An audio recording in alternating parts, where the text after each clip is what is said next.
We're joined today by Philip Huizenga, CEO of Carnarvon Energy. Philip, thanks for your time. No worries, David.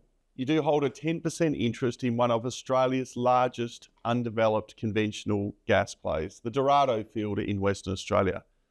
There's been some delays, but are we ready to move? Look, there's no doubt that we're all aware of what's happening in the political environment lately, or the world environment lately, that Australia now recognises that oil is a resource that we need for the future. Dorado, 160 million barrels of oil. Little sister Pavo, 40 million barrels. So we've got 200 million barrels, the largest undeveloped oil field in Australia. It's sitting there ready to go. We just need that confidence from our partner Santos, and they're ready to go as well. So it won't be long, and that'll be flowing.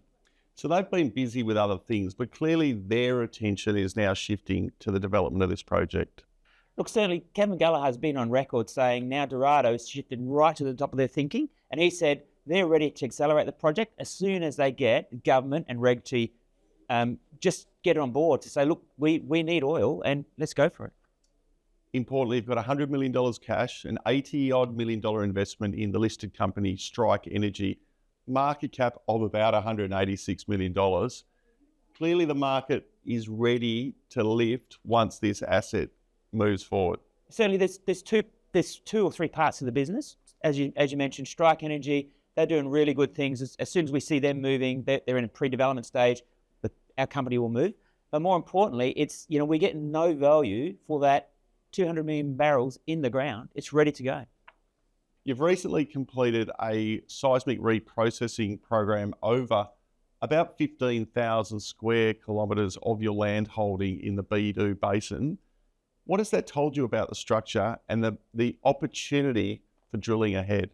So that Beedoe mega merge, it's just fantastic. It's just letting up structures so we can see not only it takes into account what we've already discovered, but it shows us that we've got many more Dorados to find, and we'll be going back to drilling, probably about the first quarter, second quarter of next year. We'll be going back to drilling some of those fantastic targets that Beedoe mega merge has just lit up. And what will that drilling focus on? So primarily on big targets that just look like Dorado. So we're still, with the joint venture, we're still finalising the final target, but it'll be something like 200 million barrels of oil equivalent in the ground, shallow water, ready to go. As investors would know, and you would know, there has been delays, things have slowed, you've had to wait on others, but it looks like that world is now changing for a whole range of reasons. 2026-27 looks like an extremely exciting period. What are some of the key catalysts that investors should be focusing on that are going to unlock that significant value in the market cap of the company?